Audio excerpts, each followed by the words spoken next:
इनका constitutional bodies का, यानी इन कॉन्स्टिट्यूशन के अंदर कौन कौन सी बॉडीज मेंशन है, इंपॉर्टेंट बॉडीज, बहुत सारी बॉडीज मेंशन है, लेकिन जो इंपॉर्टेंट बॉडीज हैं जो आपके लक्ष्मीकांत में दे रखे हैं, पहले उनको देखेंगे और उसके अलावा भी हम बॉडीज को देखेंगे जो कॉन्स्टिट्यूशनल बॉडीज हैं, यानी कॉन्स्टिट्यूशन के अंदर मेंशन है, यानी उनका कोई आर्टिकल है। तो उसमें जो है सबसे पहली जो बॉडी है वो आप जो आपके बुक में दे रखी, आई थिंक इलेक्शन कमीशन दे रखा है आपके यहाँ पे, तो हम लोग वहीं से चर्चा शुरू करेंगे। इलेक्शन कमीशन ये पहली बॉडी आपके बुक में, ठीक है, तो वहीं से स्टार्ट करेंगे। लेकिन हमारा जो है मेन मकसद क्या है, क्या-क्या एक-एक मैं जो बारीकियाँ बता रहा हूँ बस उसको अंडरलाइन करना है, सारी बॉडीज़ इंपॉर्टेंट नहीं है, जो-जो बॉडीज़ ज़्यादा इंपॉर्टेंट है, जहाँ से क्वेश्चन आना है, मैं उसमें मार्क करवा दूँगा। आप लोग अपना पेन कॉपी रख के लेके बैठिए और बुक अपने सामने रखिए। मैं शेयर परमानेंट बॉडी है, जहाँ मुझे स्लो होना है रिदा, मैं स्लो हो जाऊँगा, you don't need not to worry, ठीक है ना? और जहाँ तेज़ चलना है, वहाँ तेज़ चलूँगा, okay?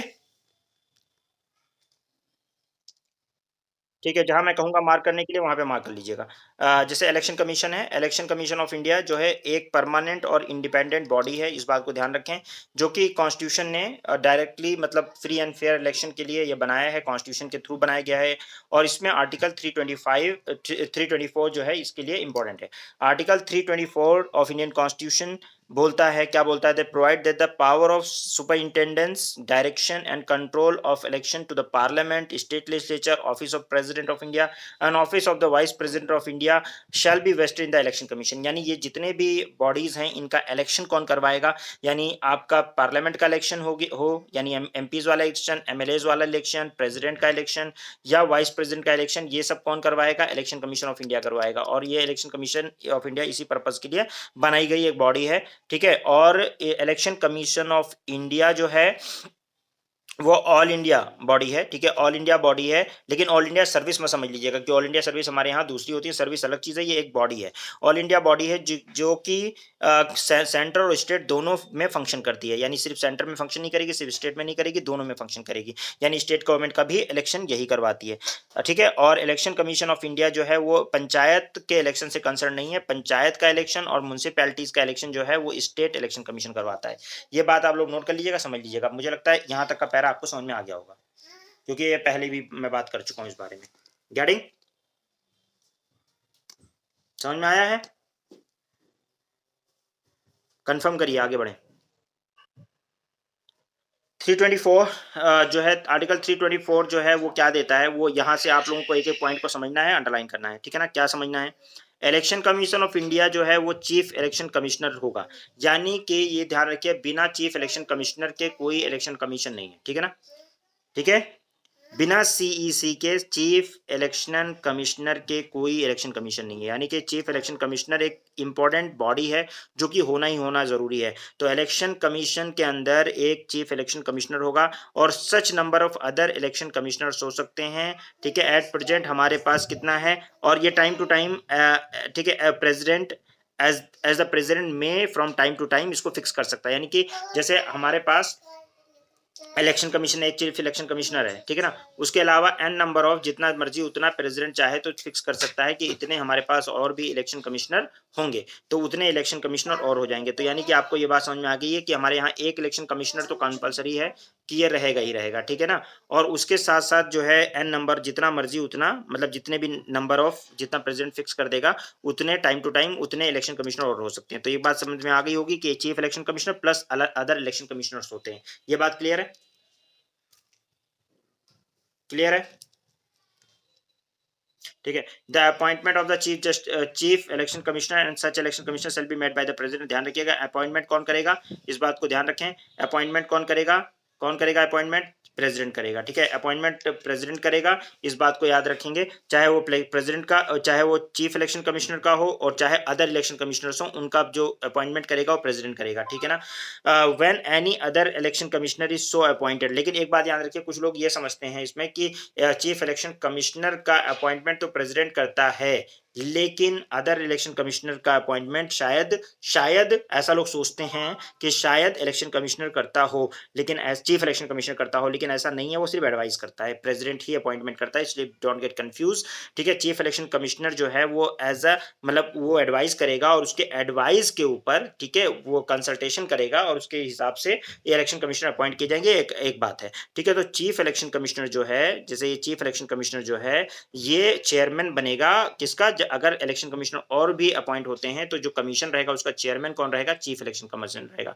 CEC chief election commissioner will be the chairman of the election commission, यानी अगर 2-3 लोग और अपॉइंट कर दिए जाते हैं तो। The president may also appoint other after consultation with the chief with the election commission such regional commissioner as may consider necessary to assist the election commission। अगर उसको प्रेसिडेंट को वो कहेंगे कि भैया ऐसा है कि हमें और भी क्या नाम है रीजनल कमिश्नर की जरूरत है, तो रीजनल कमिश्नर भी अपॉइंट किए जाएंगे इलेक्शन कमीशन के के हेल्प के लिए, असिस्ट करने के लिए, ठीक है ना। Service condition and tenure of the office of election commission, ठीक है, इलेक्शन कमिश्नर एंड जो है आपका रीजनल कमिश्नर, ये डिटरमाइन करेगा, ये डिसाइड करेगा प्रेसिडेंट। कौन करेगा? प्रेसिडेंट। जबकि होना ये चाहिए, मतलब जहाँ तक मेरा प्रोस्पेक्टिव है, जिस तरह की ये बॉडी है उस तरह की बॉडी के लिए पार्लियामेंट को डिसाइड करना चाहिए, क्योंकि प्रेसिडेंट जो होता है ना वो एक्चुअल में गवर्नमेंट डिसाइड कर रही है, यानी कि जो सेंट्रल गवर्नमेंट है वो इलेक्शन कमिश्नर को डिसाइड कर रही है और वो जो है रीजनल कमिश्नर्स को डिसाइड कर रही है। तो ये जो बात आती होती है, इसकी वजह से एक पंगा ये होता है कि जो सेंट्रल गवर्नमेंट होती है ना वो अपने बंदे को, अपने हिसाब से बंदे को अपॉइंट करती है और उससे थोड़ा सा इलेक्शन की जो मतलब वो इंटीग्रिटी है ना इलेक्शन वाली, वो थोड़ी सी वो होती है कि भाई पता नहीं अपने बंदे को अपॉइंट किया, पता नहीं fair free and fair election हो भी रहा है या नहीं हो रहा है, ठीक है ना। तो ये एक पॉइंट है, आप जिसको ऐड कर सकते हैं, सोच सकते हैं। बाय द वे इस जब जिस टाइम वो एक्ट करती है उस समय वो फिर वो इंडिपेंडेंट ही एक्ट करती है, बट फिर भी समझना चाहिए। तो सिंस इट्स इंसेप्शन 1950 से लेकर और 1890, इस डेट को याद रखिएगा, 15 अक्टूबर 1989 तक जो है इलेक्शन कमीशन होता था, सिंगल मेंबर बॉडी होती थी, यानी सिर्फ एक चीफ इलेक्शन कमिश्नर होता था बस, ठीक है। कब तक? 1989 तक। 89 के बाद 16 अक्टूबर 89 को प्रेसिडेंट ने 2 और इलेक्शन कमिश्नर अपॉइंट किए थे, ठीक है, क्योंकि काम बहुत ज्यादा बढ़ गया था और उसमें अपॉइंट किए कमीशन ने, और उसके हिसाब से उन्होंने ये काम और भी किया था। ये आपको सबको पता होगा, ये काम के वोटिंग जो एज थी वो 21 साल पहले हुआ करती थी, उसको 18 साल कर दिया था। ये आप सबको पता है या नहीं पता? पता है ये बात? हाँ, को एडल्ट फ्रेंचाइज़ी वाला सिस्टम हमारे यहाँ पहले नहीं हुआ करता था, तो उस एडल्ट फ्रेंचाइज़ी को जो लाने वाला सीन है, वो अब इसमें हुआ है, ठीक है ना? क्लियर है? ठीक है भाई? तो ये और इसका रेफरेंस देख लीजिएगा, रेफरेंस देखिए, जो दो नंबर 2 रेफरेंस है, उसमें 61th कॉन्स्टिट्यूशनल अमेंडमेंट को अंडरलाइन कर लीजिए, कि ये जो हुआ है, वो तो फोर्स में आया 89 में, लेकिन 61th कॉन्स्टिट्यूशनल अमेंडमेंट 1988 में हुआ है और 61st कॉन्स्टिट्यूशनल अमेंडमेंट के अंदर जो है, ये प्रोविज़न ऐड किया गया था कि आर्टिकल ये मतलब 21 से लेकर 21 से लोअर करके 18 साल जो एज की गई थी, वो की गई थी कौन से उसमें? किसमें की गई थी? हाँ, इसको इसको आप देख लेंगे, ठीक है ना? तो हमारी जो पहले बॉडी थी, ये सिंगल मेंबर बॉडी थी, लेकिन जो है इसके बाद में क्या होता है कि क्लियर है?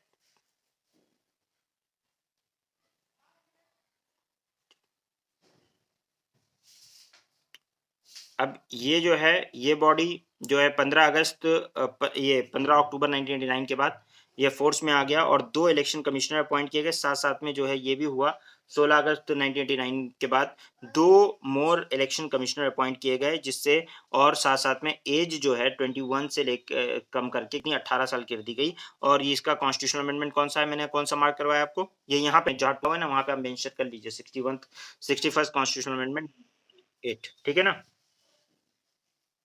ओके?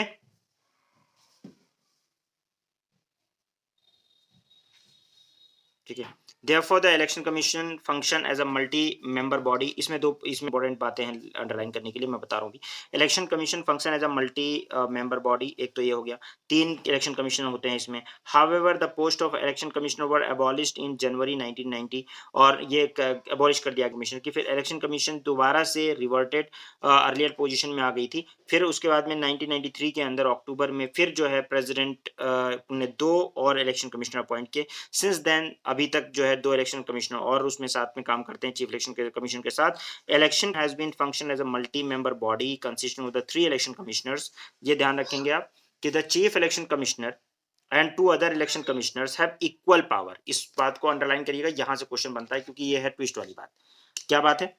कि chief election commissioner and two other election commissioner have equal power and receive equal salary allowances and other जो है जो भी प्रीरिक्विजिट्स हैं वो सब उसकी क्या है, क्या नाम है, सेम रहती हैं, which is similar to the जज ऑफ सुप्रीम कोर्ट के जज के बराबर इनकी सैलरी रहती है। In case the difference of opinion, अगर इलेक्शन कमिश्नर यानी जो दो इलेक्शन कमिश्नर्स हैं ये, अगर और चीफ इलेक्शन कमिश्नर है, इन दोनों में कोई डिफरेंस ऑफ ओपिनियन आता है, मतलब ये कहता है ए चीफ इलेक्शन कमिश्नर और ये लोग कहते हैं, ये कहता है बी, ठीक है, एक और एक कहता है सी, ठीक है ना, मतलब एक दूसरा भी कहता है ए, मतलब तीसरा इलेक्शन कमिश्नर कहता है ए मान लो, तो अब जो डिसीजन माना जाएगा वो किसका माना जाएगा, एक माना जाएगा। लेकिन अगर दो लोग बी कहते हैं और एक चीफ इलेक्शन कमिश्नर अकेले कहता है ए, तो ये बात नहीं मानी जाएगी। बात ध्यान रखिएगा, डिसीजन कोई भी होगा, चाहे वो चीफ इलेक्शन कमिश्नर भी हो, यहाँ पे जब डिसीजन लेने की बात आएगी तो जो अदर दो इलेक्शन कमिश्नर्स हैं उनकी भी बात कंसिडर की जाएगी और जो भी डिसीजन होगा प्लुरैलिटी से होगा।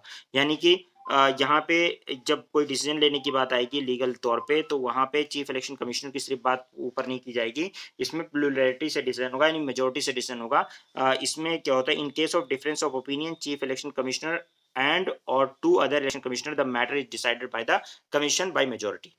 यहाँ पे ये आप जो समझते हैं ना, इसीलिए यहाँ पे लिख दिया गया है कि इनकी इक्वल पावर है। अगर ऑल इलेक्शन कमिश्नर अपॉइंट किए गए हैं तो चीफ इलेक्शन कमिश्नर अपनी जगह पे है, ठीक है, लेकिन जो और दो अलग इलेक्शन कमिश्नर उनकी इक्वल पावर है, इक्वल पावर, सिर्फ इक्वल सैलरी रिसीव करेंगे, ठीक है, और अलाउंसेस वगैरह भी उनको इक्वल मिलेगा दोनों को। लेकिन यहाँ पे और किसके बराबर मिलेगा, यानी इन सबकी सैलरीज वगैरह सब कुछ इक्वल रहेंगी, सब कुछ बराबर रहेगा, बस वो एक उसको ऑनर मिला रहेगा कि हाँ तुम चीफ इलेक्शन कमिश्नर हो। लेकिन जब डिसीजन भी लिया जाएगा ना, तो उसमें भी आपको चीफ इलेक्शन कमिश्नर मतलब से के साथ साथ इलेक्शन कमिश्नर से भी पूछने की जरूरत है, और कोई भी डिसीजन मेजोरिटी से होगा। और एक बात बहुत इंपॉर्टेंट ध्यान रखिएगा, लेकिन कि अगर और इलेक्शन कमिश्नर नहीं रहते हैं, और मतलब अदर दो जो इलेक्शन कमिश्नर नहीं रहते हैं, तब भी इलेक्शन कमीशन एग्जिस्ट करेगा। लेकिन अगर चीफ इलेक्शन कमिश्नर नहीं रहता है तो इलेक्शन कमीशन एग्जिस्ट नहीं करेगा, यानी बिना चीफ इलेक्शन कमिश्नर के इलेक्शन कमीशन ही नहीं है। गेटिंग, ये बात सिर्फ आपको इंपॉर्टेंट ध्यान रखनी है। और ये जो होते हैं ये 6 साल तक अपनी ऑफिस को होल्ड करते हैं, 6 साल तक रहेंगे, या तो 65 ईयर्स तक। यानी जो चीफ इलेक्शन कमिश्नर आएगा या इलेक्शन कमिश्नर जो आएगा, तो वो 65 साल तक वो लोग रहेंगे, और या तो 6 साल टेन्योर रहेगा। यानी कि अगर 6 साल उससे पहले वो 65 साल के हो जाते हैं 6 साल से पहले, तब भी रिटायर हो जाएंगे, नहीं तो 6 साल पूरा होने पर उनको उस पोजीशन से हटाएगा, तब तक वो इलेक्शन कमिश्नर रहेंगे।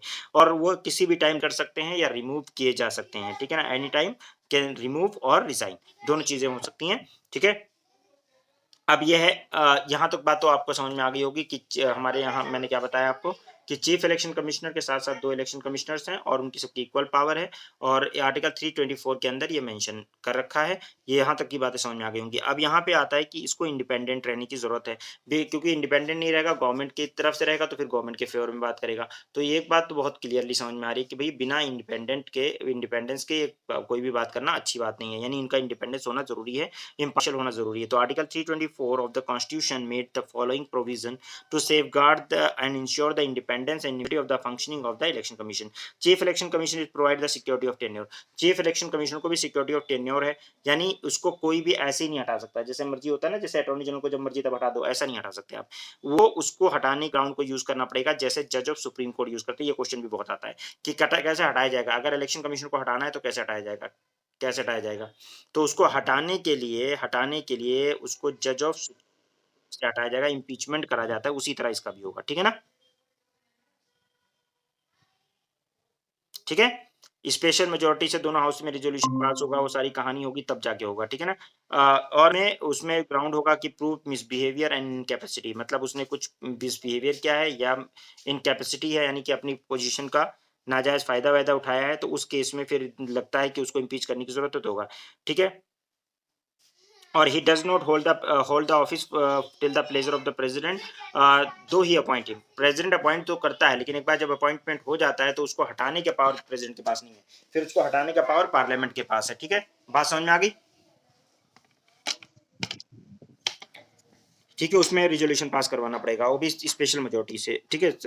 उसके बाद में the service condition of the chief election commissioner can not be chief election commissioner can not be varied or for his disadvantage after his appointment. एक बार अपॉइंटमेंट हो गया तो उसको फिर आप ये नहीं कर सकते कि उसका जो कंडीशन है, सर्विस कंडीशन उसको चेंज कर दें, ठीक है? Any any other election commissioner or regional commissioner can not be removed office except the recommendation of the chief election commissioner. किसी भी इलेक्शन कमिश्नर को या रीजनल कमिश्नर को अगर हटाना है तो प्रेसिडेंट अपने मन से नहीं हटा सकता। उसको हटाने के लिए रिकमेंडेशन चाहिए चीफ इलेक्शन कमिश्नर का। अगर चीफ इलेक्शन कमिश्नर रिकमेंडेशन नहीं देता है तो आप नहीं हटा सकते, ठीक है ना? दो the Constitution has sought to safeguard and ensure the independence and impartiality of the election commission. Some flaws are to be notable. जैसे इसमें क्या है कि मतलब वैसे तो कोशिश की है कॉन्स्टिट्यूशन ने कि भैया जो है हम लोग कोशिश ये करें कि इम्पार्शियल रहे, लेकिन the constitution has not prescribe the qualification. अब कॉन्स्टिट्यूशन ने कोई क्वालिफिकेशन बताई नहीं है कि कौन चीफ जस्टिस ऑफ इंडिया वो कौन election commissioner chief election commissioner बनेगा या इलेक्शन कमिश्नर कौन बनेगा। ना लीगल, ना एजुकेशनल, ना एडमिनिस्ट्रेटिव, ना जुडिशियल, कोई क्वालिफिकेशन नहीं बताई है, ठीक है? कि इलेक्शन कमिश्नर कौन होगा। दूसरा, एक कॉन्स्टिट्यूशन ने कोई स्पेसिफाइड जो है टर्म्स भी मेंबर्स के वो भी नहीं दिया हुआ है, ठीक है? इलेक्शन कमिश्नर का मेंबर होने की कोई मतलब स्पेसिफिक टर्म भी नहीं दिया है। बस उसने एक चीफ इलेक्शन कमिश्नर की बात की है, बाकी उसने प्रेसिडेंट के ऊपर छोड़ दिया कि और इलेक्शन कमिश्नर बनाने तो बना लो। और उसने जो है रिटायरमेंट के बाद फर्दर एम्प्लॉयमेंट का बाय द गवर्नमेंट को वो बार नहीं किया है। मतलब कि जो अगर इलेक्शन कमिश्नर रिटायर हो जाता है तो भी फर्दर एम्प्लॉयमेंट कर सकता है। अब इसमें एक बात ये होती है, इस ये तब होता है ना कि गवर्नमेंट उनको लालच दे सकती है कि तुम इधर रिटायर होगे, तुम्हारा काम कर दो, फेवर कर दो, हम तुम्हें फर्दर फिर किसी उसमें डाल देंगे, कुछ एम्प्लॉयमेंट में डाल देंगे, इसमें डाल देंगे, उसमें डाल देंगे। तो जैसे कि मतलब उसमें आप अभी आगे पढ़ोगे कि जो मतलब ऐसी पोस्ट होती है ना, जैसे ह्यूमन राइट कमीशन वगैरह है, ये सब है, तो उसमें फिर उसका चेयरमैन बना दिया, कुछ कर दिया ऐसे, मतलब उसमें चीफ जस्टिस बनता है, retired chief justice of India बनता है, लेकिन 70 साल टेन्योर है, यानी 65 के बाद भी एम्प्लॉयमेंट उसको मिल सकता है। तो इस लालच में भी, जैसे कि कई कई बार लालच में कि हम राज्यसभा का मेंबर बना देंगे, ये कर देंगे, वो कर देंगे, अपने हिसाब से जजमेंट जजेस से दिलवा रहे हैं लोग। तो ये सारी भी चीज़ें हो रही हैं, तो मतलब ऐसी देखी जा रही हैं कि इम्पार्शियल, मतलब ये बहुत ही अनफॉर्चुनेट होता है कि कोई, जैसे आपने सुना है कि कोई जज फिर राज्यसभा का मेंबर बन जाए। मतलब चीफ जस्टिस ऑफ इंडिया एक प्रेस्टिजियस पोस्ट है और उसको ये है कि भाई मैं तो रिटायर हो रहा हूँ तो क्या रहेगा, तो इससे अच्छा मुझे कम से कम रिटायर में something is better than nothing, तो एक राज्यसभा का मेंबर की सीट मिल रही है, तो ठीक है, गवर्नमेंट ने आपसे कहा हमारे फेवर में जजमेंट दे दो, हम आपको जो राज्यसभा की सीट दे देंगे। अगर इस तरह की बात है तो उसने अपने जुडिशियल पोजीशन का ऐसा यूज किया है, लास्ट के जो जजमेंट है, आपने जस्टिस गोगोई का नाम सुना ही होगा, सुना है ना? नहीं सुना है? राजन गोगोई, राजन गोगोई का नाम नहीं सुना है? चीफ जस्टिस जो थे उसने काफ़ी बाबरी मस्जिद जजमेंट वगैरह और ये सब में उनका हाथ बहुत ज़्यादा रहा है ना। तो उसमें फिर वो हुआ कि आप जो है उस वो राज्यसभा की फिर सीट मिल गई उनको, तो ये बहुत क्रिटिसाइज़ हुआ इस ग्राउंड पर कि आपने राज्यसभा की सीट के लिए जो है वो मतलब क्योंकि आदमी को शक तो हो ही जाएगा ना कि गवर्नमेंट अपने हिसाब से अगर फैसला करवा रही है, बाद में आपको जो है या उस एक आपने एडमिनिस्ट्रेटिव जो जजमेंट वही जो जिस सरकार कहेगी वो जजमेंट आप थोड़ी ना लिखोगे। लेकिन अगर आपने लिखा है ऐसा और तो मतलब लगा कि हाँ, ये तो बहुत ही गलत हुआ है, जो भी कुछ हुआ इस तरह से नहीं होना चाहिए था, ये चीज़ ठीक नहीं है, जजमेंट नहीं है, तो एक तरह से लग रहा है कि गवर्नमेंट ने कोई एक मतलब एडजस्टमेंट किया है, जजमेंट तो लीगली हुआ नहीं है। तो अगर ऐसा आपने जजमेंट लिखा है तो उसमें एक बात ये है कि कहीं न कहीं आपका एक्सट्रेनियस कंसिडरेशन है, आपके फैसले पे सवाल उठेगा और हमेशा उठता रहेगा, हिस्ट्री इस बात की गवाह है कि उठेगा। आज नहीं उठ रहा है, आज आपकी गवर्नमेंट नहीं उठ रहा है, लेकिन आगे उठेगा, इस बात पे सवाल उठेगा और आपकी इस बात को हमेशा ध्यान रखा जाएगा, इस बात को हमेशा याद किया जाएगा कि एक चीफ जस्टिस ने राज्यसभा की सीट ले ली। मतलब एक राज्यसभा की सीट लेना, राज्यसभा की सीट, क्योंकि रिटायरमेंट के बाद आपके पास कुछ तो बचता नहीं है। फिर आप क्या है मतलब वही पेंशन वगैरह मिलती है। लेकिन एक बात ये है कि आप जो है मतलब राज्यसभा की सीट लेकर एक मतलब उस प्रेस्टीज को लेने के चक्कर में आपने एक जजमेंट दे दिया हो, तो या 2 जजमेंट दे दिए हों, जो भी किया हो, गवर्नमेंट ने जो भी कराया हो। अगर ऐसा मतलब लोगों ने तो यही कहा है। बाकी क्या उन्होंने किया, क्या नहीं किया वो जाने। लेकिन एक बात ये है कि इस चीज़ को से लोगों का भरोसा ज़रूर जुडिशरी से बहुत हद तक उठ भी गया था उस टाइम कि ये जुडिशरी क्या हो रहा है। इनफैक्ट ये उन्हीं जजेस में से एक राजन गोगोई थे कि जो लोग वो 4 जजेस जो बाहर आए थे जिन्होंने कहा था कि जुडिशरी को बचा लो, जुडिशरी को खतरा है और ये है और वो है, वो आपने सुना होगा, सुना था नहीं सुना था? उनमें से एक ये भी थे, मीडिया में आ गए थे जज। तो वो बात वो जब आए थे और उन्होंने ये बात कही थी, उसके बाद फिर ये खुद ही गवर्नमेंट ने उनमें से परसू किया होगा, कोशिश की होगी कि आप लोग ना बोलिए, हम आपको ये करेंगे, वो करेंगे, कुछ लोग उसमें कन्विंस हो गए होंगे। तो ऐसा होता है, कुछ लोग नहीं हुए, ठीक है। तो यहाँ पे ठीक है, तो आगे हमारा ये आ गया कि तो उसके बाद में तो ये बात हमने कर ली कि भाई ये जो एम्प्लॉयमेंट वाला है, ये भी एक मतलब वो दिखाता है कि रिटायरमेंट के बाद इलेक्शन कमीशन को और फर्दर एम्प्लॉयमेंट का कोई लालच रहेगा, तो ज़ाहिर-सी बात है अपॉइंटमेंट का लालच रहेगा तो हो सकता है कुछ इम्पार्शियल हो जाए। तो यहाँ पे इसको क्रिटिसाइज़ भी किया जाता है इस बिना पर। उसके अलावा पावर एंड फंक्शन क्या है इसके, तो power and the function of the election commission with regard to the election of the parliament, state legislature and the office of president vice president can be classified into तीन categories में classify किया जा सकता है, administrative, advisory and quasi judicial power. तीन power कौन कौन सी? Administrative power है, देखो जिस समय इलेक्शन का पीरियड होता है उस समय सारा सर्वा इलेक्शन के टाइम पर सारे लोग जो होते हैं वो किसके अंडर में आ जाते हैं, जितनी भी मशीनरी होती है चाहे वो कोई भी हो, यहाँ तक कि डीएम भी रिटर्निंग ऑफिसर के तहत अगर बंद वो होते हैं या इलेक्शन करवाने का उनकी जिम्मेदारी होती है, तो वो जो है इलेक्शन कमीशन के अंडर में फंक्शन कर रहे होते हैं इलेक्शन के टाइम पर। तो ये यहाँ मतलब पूरा एक स्ट्रक्चर मिल जाता है उनको क्या करने का, इलेक्शन इलेक्शन कमीशन को क्या मिल जाता है, एक तरह से यूनिटरी बॉडी हो जाती है। जितना भी इलेक्शन मतलब जो कुछ भी डिसाइड करना होता है, जो भी चीज़ इलेक्शन के टाइम पर होती है, जो भी मशीनरी होती है स्टेट की, वो पूरा इलेक्शन कमीशन अपने अंडर में यूज़ कराता है। तो ये एडमिनिस्ट्रेटिव फंक्शन होता है उसका उस समय। उसके अलावा जो है एडमिनिस्ट्रेटिव के अलावा जो उसका फंक्शन होता है वो एडवाइजरी फंक्शन होता है और क्वासी जुडिशियल फंक्शन भी होता है, क्योंकि इलेक्शन के टाइम पर जो डिस्प्यूट होता है उसके लिए आप कोर्ट नहीं जा सकते, ठीक है। उसमें जजमेंट जो देना होता है, किसको डिस्क्वालीफाई करना है, कैसे उसको इलेक्शन करवाना है, किसको सजा देनी है, किसको पेनल्टी लगाना है, वो सब क्वासी जुडिशियल फंक्शन जो है कौन कर रहा होता है, वो कर रहा होता है इलेक्शन कमीशन ऑफ इंडिया, ठीक है ना। ठीक है, तो यहाँ पे देखें, अगर डिटेल में हम पावर एंड फंक्शन देखें तो determine the territorial area of election constituency through out India on the basis of delimitation commission act of the parliament. वो क्या क्या करता है देखो, वो क्या करता है, पहले तो टेरिटोरियल एरिया डिसाइड करता है कि कहाँ पे, जैसे आपका पता है ना, आपका जो इलेक्शन डिस्ट्रिक्ट होता है वो अलग होता है, इलेक्शन कॉन्स्टिट्यूएंसी जो होती है, इलेक्टोरल कॉन्स्टिट्यूएंसी वो अलग होती है, आपका डिस्ट्रिक्ट अलग हो सकता है। जैसे हमारा डिस्ट्रिक्ट है बलरामपुर, लेकिन हमारी जो इलेक्टोरल कॉन्स्टिट्यूएंसी है वो है श्रावस्ती, ठीक है। मतलब ये कॉन्स्टिट्यूएंसी हमारी जो है इलेक्टोरल कॉन्स्टिट्यूएंसी वो श्रावस्ती बना रखी है, जबकि डिलिमिटेशन कमीशन ने, जबकि हमारा डिस्ट्रिक्ट जो है वो बलरामपुर है ना कि श्रावस्ती, ठीक है ना। तो ये एक वो है एमपी वाला जो सीट हमारी है वो जो है श्रावस्ती सीट के नाम से जानी जाती है, ठीक है।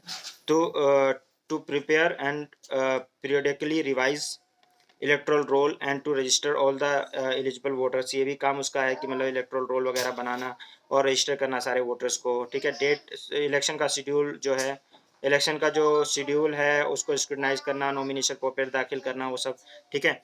और उसके अलावा रिकॉग्नाइज करना पॉलिटिकल पार्टीज़ को, इलेक्शन सिंबल अलॉट करना है।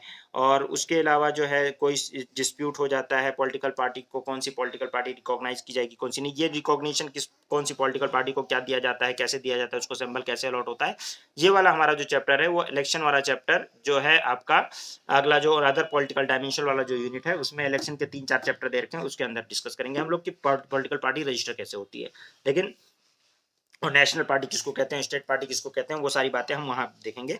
यहाँ पे सिर्फ हम लोग इस चीफ इलेक्शन कमीशन की बात कर रहे हैं। तो ये जो है इसका काम है पॉलिटिकल पार्टी को रिकॉग्नाइज करना, तरीका, प्रोसेस, हाउ पॉलिटिकल पार्टी को रिकॉग्नाइज किया जाएगा, ये हम लोग देखेंगे जान बदमाशी।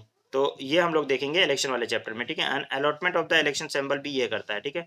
Appointment the appointing officer for inquiry, ठीक है, into dispute related to the electoral arrangement, कोई भी इलेक्टोरल अरेंजमेंट वगैरह है उसमें अगर इंक्वायरी करनी है डिस्प्यूट की कोई भी किसी तरह की, तो वो ये करेगा, ठीक है। To determine the code of conduct to observe by the parties and at the time of election, election के टाइम पर कोड ऑफ कंडक्ट क्या होगा, आपने सुना होगा मॉरल कोड ऑफ कंडक्ट लगा हुआ है या कोड ऑफ कंडक्ट लगा हुआ है, आचार संहिता जिसको बोलते हैं।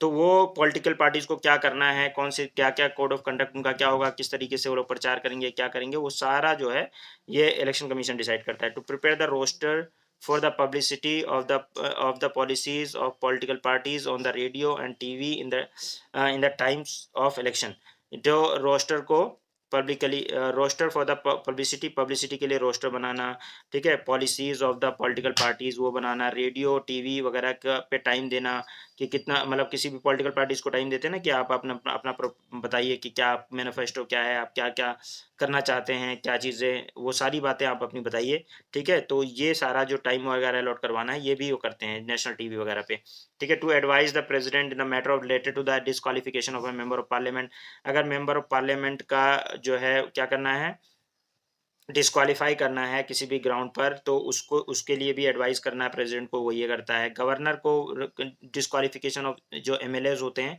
उनकी अगर डिस्क्वालीफाई कराना है उनको, गवर्नर मतलब जो स्टेट लेजिस्लेचर है उसके उस पे अगर उसको डिस्क्वालीफाई करवाना है, ठीक है, एडवाइस करना है गवर्नर को, तो वो भी ये करता है। ठीक है, उसके अलावा कैंसिल कर सकता है पोल को, अगर रिग्ड बूथ कैप्चरिंग हुई है, वायलेंस हुआ है या किसी तरह की इरेगुलरिटीज पाई जाती है, तो कैंसिल कर सकता है पोल को जहाँ पे पोलिंग हुई है वहाँ पे। To request the president or governor to requisitioning the staff requisitioning the staff necessary या requisitioning of the staff necessary for the conducting election, यानी कि वो गवर्नर को या प्रेसिडेंट को बोल सकता है कि भाई हमें इतना इतना स्टाफ चाहिए इलेक्शन करवाने के लिए, तो वो उनको मशीनरी देना उनकी जिम्मेदारी है स्टेट की। To supervise the machinery of the election throughout the country to ensure the free and fair election, वो पूरा उसका काम मैंने बताया ना, एक वो सब इलेक्शन कमीशन के अंडर में आ जाते हैं। To advise the president whether the election can be held in the state under the president rule in order to extend the period of, वो मैंने बताया था 1 ईयर का अगर पीरियड एक्सटेंड करना है कि भाई, या एक साल से ज़्यादा अगर इमरजेंसी लगानी है कहीं पे, तो प्रेसिडेंट को एडवाइस करने का कि भाई यहाँ पे आप फर्दर इमरजेंसी लगा लो, यहाँ पे नहीं इलेक्शन हो सकता है, तो वो भी काम ये करेगी। ठीक है, to register political parties for the purpose of election, grant them the state status of national और state parties on the basis of their poll performance, वो जो कैसे उनको नेशनल पार्टी बनाई जाएगी, कैसे उनको स्टेट पार्टी बनाई जाएगी, वो सारा जो तरीका होगा, वो प्रोसीजर तो हम आगे पढ़ेंगे, लेकिन ये करने का काम कौन करता है? इलेक्शन कमीशन करता है। इलेक्शन कमीशन जो है assist by deputy election commissioners, deputy election commissioners को असिस्ट करते हैं, वो सिविल सर्विसेज में से होते हैं, appointed by the commission with the tenure system, और दे आर असिस्टेड। अच्छा, टेन्योर सिस्टम इतने टाइम के लिए उनको मतलब सिविल सर्वेंट्स को अपॉइंट किया जाता है as a deputy election commissioners के तौर पे। They are assisted in turn by the secretaries, joint secretaries, deputy secretaries and under secretaries posted in the secretariat for the commission. तो कमीशन के secretariat के तौर पे आईएएस ऑफिसर काम करते हैं सेक्रेटरीज के तौर पे for a time being tenure system में, कि भाई अभी इलेक्शन पीरियड है तो इसमें आपको काम करना है। स्टेट लेवल में state election commission is assisted by the chief electoral officer who is appointed by the chief election commissioner in consultation with the state government। ठीक है, स्टेट गवर्नमेंट के साथ कंसल्टेशन में एक स्टेट लेवल पे जो election commission है वो कौन बनाता है? चीफ इलेक्टोरल ऑफिसर बनाता है। ठीक है, डिस्ट्रिक्ट लेवल पे जो है डिस्ट्रिक्ट कलेक्टर को एक्ट करता है एज डिस्ट्रिक्ट रिटर्निंग ऑफिसर, मैंने बताया ना, रिटर्निंग ऑफिसर के तौर पे डिस्ट्रिक्ट कलेक्टर काम करता है। ही appointed returning officer for every constituency in the district and presiding officer of every polling booth, उसमें प्रेसिडेंट ऑफिसर वगैरह भी हर पोलिंग बूथ पे बनाता है, जो कि सारा इंचार्ज होता है उस पूरी पोल कराने का। तो ये सारा है। अच्छा, वो ये तरीका जो है कि इलेक्शन कैसे होता है, उसमें चीफ इलेक्टोरल ऑफिसर कैसे काम करता है, रिटर्निंग ऑफिसर कैसे काम करता है, पोलिंग में जो प्रिसाइडिंग ऑफिसर है वो कैसे काम करता है, ऑब्जर्वर्स कैसे काम करते हैं, ये सब इलेक्शन वाले चैप्टर में आप लोग देखोगे। तो यहाँ नीड नॉट टू वरी, यहाँ सिर्फ आपको इलेक्शन कमीशन को देखना है। ठीक है, तो इलेक्शन कमीशन में चीफ इलेक्शन कमीशन का ये सब पावर है कि ये सब लोग उसके अंडर में काम करते हैं। विजन और मिशन क्या है इसकी, एंड प्रिंसिपल्स क्या है? तो विजन जो है, देखो, election commission, the election commission of India serve to be an institution of excellence for by enhancing active engagement, participation and deepening the strengthening the electoral democracy in India and globally। तो इसका main काम यह है कि election commission of India का कि भाई excellence अच्छे से, बहुत अच्छे से इलेक्शन करवाए, स्ट्रेंथन तरीके से डेमोक्रेसी को स्ट्रेंथन करे। एक विजन है। मिशन इसका क्या है? The election commission of India maintain the independence, integrity and autonomy, ensuring the accessibility, inclusiveness and ethical participation of stakeholders, and adopt highest standard of professionalism for delivering fair and transparent election to strengthen the trust in the electoral democracy and governance। तो ये पूरा मतलब इसका mission है कि भाई free and fair election कराना है, ट्रांसपेरेंट इलेक्शन कराना है, इलेक्टोरल डेमोक्रेसी को स्ट्रेंथन करना है। ये है गाइडिंग प्रिंसिपल। इसके फोर क्या है? तो वही है कि कॉन्स्टिट्यूशन की वैल्यूज़ को, इक्वलिटी को, इम्पार्शियलिटी को, और क्या नाम है, इंडिपेंडेंस को बना के रखना है। Right to law, superintendence, direction, control over the electoral governance, ये काम करना है। ठीक है, to conduct the election with the highest standard and credibility, वही सारा बातें जो है फिलोसफिकल, ये सब करना है। तो ये उसका मेन काम है। मेन बात आपने समझ लिया कि इसमें उसमें क्या कौन-कौन अपॉइंट होता है। बाकी इम्पार्शियल इलेक्शन करवाना है, तो इंडिया में डेमोक्रेसी को स्ट्रेंथन करना है, विज़न वगैरह मेंटेन करना है, ये सारी बातें हैं। बाकी गाइडिंग प्रिंसिपल का मतलब ये है कि भाई इंडिया में डेमोक्रेसी का एक तरह से अगर सेटअप देखा जाए तो डेमोक्रेटिक सेटअप सारा का सारा डिपेंड करता है किसके ऊपर, इलेक्शन कमीशन के ऊपर। क्योंकि अगर इलेक्शन सही फेयर नहीं हो रहा तो आप कैसे मानोगे कि लेजिटिमेट गवर्नमेंट बन रही है, ठीक है ना? जैसे जैसे कि आप लोग जानते ही हैं कि इस वक्त जो उठाते हैं सवाल, ईवीएम के ऊपर सवाल उठाते हैं, तो उनका क्या कहना होता है? उनका कहना होता है कि ये सरकार जो है वो ईवीएम की सरकार है, ये हमारी जनता की चुनी हुई सरकार नहीं है, क्योंकि हम लोग वोट कुछ और करते हैं और ये इसमें इलेक्शन में रिजल्ट कुछ और ही आता है। तो ये मतलब ये है कि ये हमारी सरकार नहीं है, ये ईवीएम की सरकार है, बोलते हैं ना लोग, सुना होगा आपने। इसका मतलब वो क्या कह रहे हैं, वो इनडायरेक्टली ट्रस्ट दिखा रहे हैं कि ट्रस्ट नहीं है हमें इलेक्शन कमीशन के ऊपर, क्योंकि इलेक्शन कमीशन जो है वो पार्शियल है, ये बात है। तो बात समझ में आ गई होगी इलेक्शन कमीशन का